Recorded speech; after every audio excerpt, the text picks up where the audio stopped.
Venezuela के बाद Trump को ग्रीनलैंड चाहिए, उन्हें ईरान पर भी अटैक करना है, उन्हें कनाडा को भी कब्जे में ले लेना है।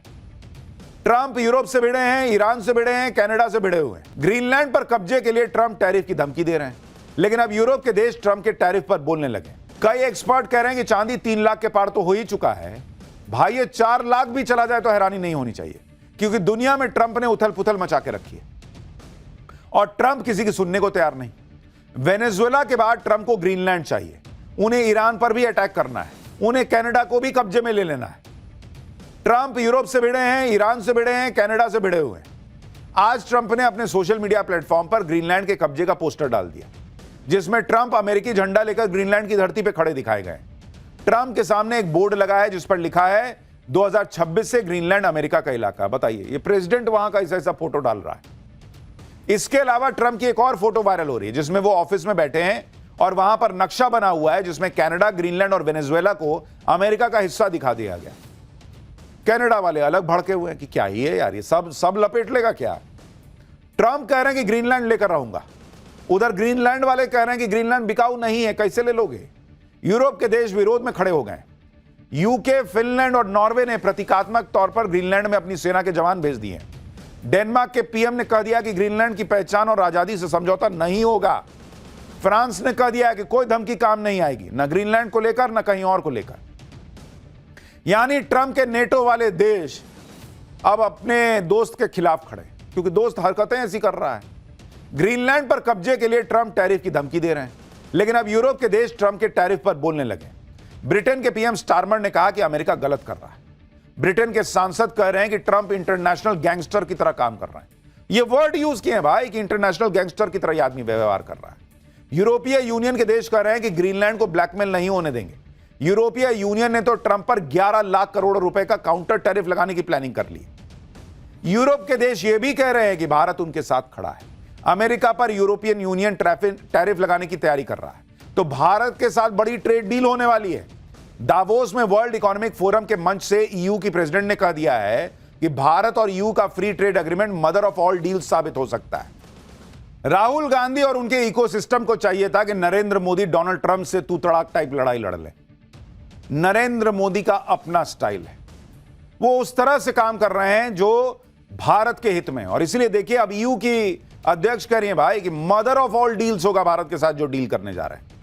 यानी ट्रंप को बिना तू तड़ाक किए हुए ऐसा जवाब दिया जा रहा है जो ट्रंप को एकदम अंदर तक लग रहा होगा। इधर ट्रंप टैरिफ का डर दिखाकर दुनिया को कंट्रोल करने की कोशिश में, लेकिन टैरिफ वाला उनका खेल अमेरिका पर ही भारी पड़ रहा है। हाल ही में एक नई रिसर्च आई है। कील इंस्टीट्यूट, जर्मनी के रिसर्च सेंटर ट्रेड पॉलिसी ने आंकड़े जारी किए। आंकड़ों के मुताबिक अमेरिकी टैरिफ की वजह से जो फायदा अमेरिका को पहुंचा है, उसका 96% हिस्सा अमेरिकी नागरिक देते हैं और केवल 4% हिस्सा फॉरेन एक्सपोर्टर्स देते हैं। अमेरिका को 2025 में करीब $200 बिलियन यानी करीब 18 लाख करोड़ रुपए के कस्टम रेवेन्यू का मुनाफा हुआ था। रिपोर्ट में यह भी बताया गया कि ब्राजील और भारत पर भी बड़ा टैरिफ लगाया गया, लेकिन उन्होंने खर्च नहीं किया और एक्सपोर्ट ही घटा दिया। यानी रिपोर्ट कह रही है कि अगर 100 रुपया का अमेरिका जो है वो सामान जो है टैरिफ से कमा रहा है, तो उसमें से 96 रुपया जो है वो अमेरिका के लोगों की जेब से जा रहा है और लगाओ टैरिफ। और इधर भारत अपने हिसाब से चीजें करता चला जा रहा है।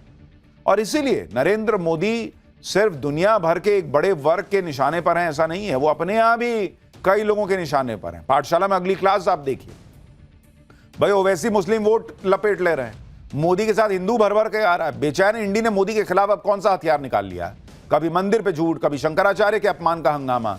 हिंदू को जोड़ते मोदी पर सबसे बड़ा कौन सा हमला शुरू हो गया है, आपको देखना चाहिए। सनातन की ऐसी लहर लेकर नरेंद्र मोदी आ गए कि इंडी वालों के पास ना तो इसका तोड़ है ना जवाब है। बिहार से लेकर महाराष्ट्र तक बिल्कुल क्लियर है कि हिंदू एक होकर वोट कर रहा है, बंटने को तैयार नहीं है, टूटने को तैयार नहीं। ऐसे में इंडी वाले बेचैन हैं कि करें तो करें क्या, क्योंकि जो मुस्लिम वोट एक मुश्त पड़ता था वो भी नहीं पड़ रहा, वो वैसे ही ले जा रहे हैं। हिंदू वोट जो बट के पड़ता था वो मोदी के नाम पे एक मुश्त पड़ने लग गया। तो भाई ऐसे में तो इंडी वालों के हाथ में कुछ नहीं बचेगा, ठन गोपाल हो जाएगा।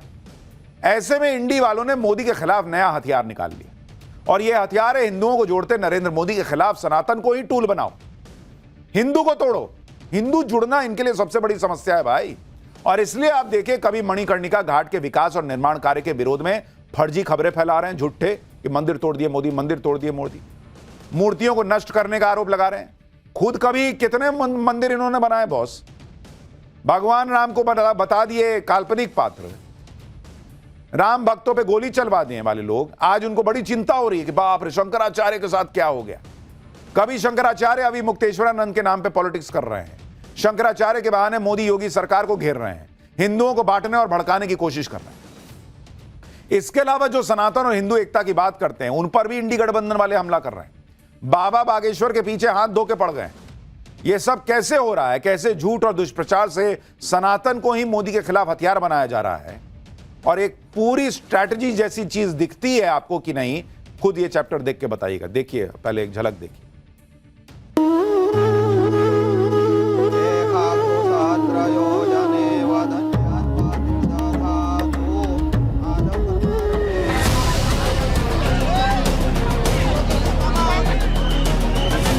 कोई मुख्यमंत्री तय करेगा कि वो शंकराचार्य हैं या नहीं है। आप हैं कौन, आपकी औकात क्या है? ये कौन है धीरेन्द्र? अब चोरों चक्का को कथावाचक बना रहे हो। लकड़ी माफिया से लेकर के कफन माफिया तक जो इस धंधे में है,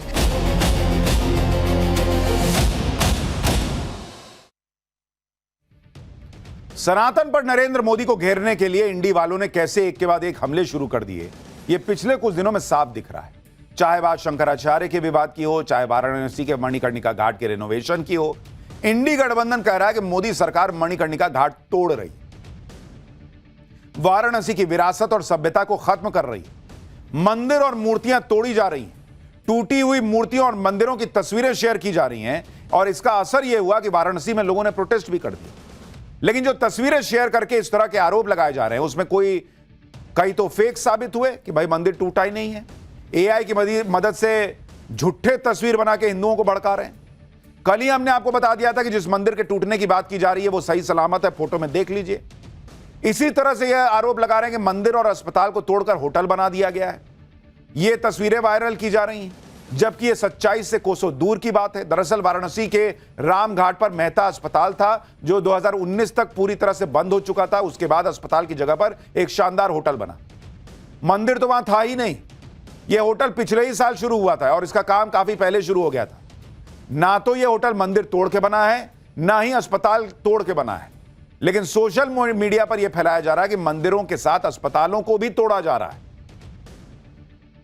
देखिए बॉस, यह बात सही है कि मणिकर्णिका घाट पर निर्माण काम तो चल रहा है, लेकिन जो भी विकास कार्य हो रहा है वो जलासेन घाट पर हो रहा है जहां पर चिताएं जलाई जाती हैं। लेकिन राजनीति ऐसी हो रही है जैसे पूरा मणिकर्णिका घाट तोड़ दिया गया हो, सारे मंदिर मूर्तियां नष्ट कर दी गई। अब बवाल काट कौन रहे हैं? जिन्होंने बनारस में कितने मंदिर बनवाए, उन मंदिरों के बारे में कभी सोचा क्या? जिन्होंने काशी विश्वनाथ कॉरिडोर बनाने के बारे में कभी सोचा क्या? जिन्होंने महाकाल कॉरिडोर बनाने के बारे में कभी सोचा क्या? जो पूरे समय खड़े रहे कि कैसे बाबरी मस्जिद जो है उसका केस लड़ा जाए और बता दिया जाए कि भगवान राम जो है वो काल्पनिक हैं। आज ऐसा इकोसिस्टम एक्टिव हो रखा है कि बाप रे बाप, मंदिर टूट गया, मूर्ति टूट गई, और वो भी फर्जी वीडियो डालकर।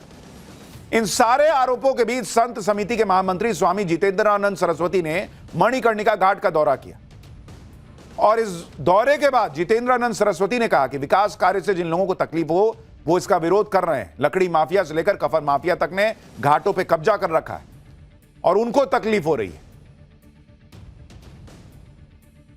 आप बताइए ना कि लकड़ी के माफिया कौन है उन घाटों पर, इससे किसको नुकसान होने वाला है? इन विकसित हो जाने से चिताओं को जलाने के लिए बड़ी मात्रा में धन मांगने वाले लोग कौन है? तो भाई डोम परिवारों का तो हजारों वर्षों से जितना टैक्स मिलता है, जितना टका टैक्स, उतना ही मिलेगा। परंतु ये लकड़ी माफिया से लेकर के कफन माफिया तक जो इस धंधे में है, ये इनका उद्योग प्रभावित हो रहा था। तो स्वाभाविक है कि उनके पीछे कोई न कोई राजनीतिक ताकत लगेगी और वो इसका विरोध करेंगे। मणिकर्णिका घाट को लेकर राजनीति अभी भी जारी है। पूरी कोशिश है कि किसी तरह से हिंदुओं के अंदर यह भ्रम पैदा कर दो कि मोदी हिंदू विरोधी काम कर रहे हैं। आप देखिए, इसी तरह से प्रयागराज में शंकराचार्य अभिमुक्तेश्वरानंद सरस्वती को लेकर विवाद हो गया। इस पर कांग्रेस और अखिलेश यादव जमकर पॉलिटिक्स कर रहे हैं। शंकराचार्य को मौनी अमावस्या के स्नान में प्रशासन ने पैदल जाने के लिए कह दिया कि 50 मीटर पैदल चले जाइए। शंकराचार्य पालकी और रथ में सवार होकर जा रहे थे। इसी मुद्दे पर विवाद बढ़ गया। मेला प्रशासन ने जब शंकराचार्य की बात नहीं मानी तो शंकराचार्य बिना स्नान किए वापस चले गए। इस मुद्दे को अखिलेश यादव से लेकर कांग्रेस उठा लिए। अखिलेश यादव ने तो शंकराचार्य अभिमुक्तेश्वरानंद से फोन पर बात की और मेला प्रशासन की आलोचना करने के साथ साथ यूपी सरकार को खरी खोटी सुना दी। वहीं कांग्रेस भी शंकराचार्य के मुद्दे पर बीजेपी को क्या क्या कर रही है, एक बार सुन लीजिए, फिर सच्चाई बताता हूं। ये निर्लज्ज भाजपाई अब तक तो मुसलमानों को कहते थे कागज दिखाओ, अब हिंदुओं के जो संत शिरोमणि हैं उनसे कहते हैं कागज दिखाओ। शंकराचार्य जो सनातन के सिरमौर माने जाते हैं, होते हैं, कोई डीएम तय करेगा, प्रशासन तय करेगा, कोई मुख्यमंत्री तय करेगा कि वो शंकराचार्य हैं या नहीं है। आप हैं कौन? आपकी औकात क्या है? शंकराचार्य अभिमुक्तेश्वरानंद आज अखिलेश यादव से बात कर रहे हैं, जबकि अखिलेश यादव के मुख्यमंत्री रहते शंकराचार्य अभिमुक्तेश्वरानंद की पुलिस ने लाठियों से पिटाई की थी।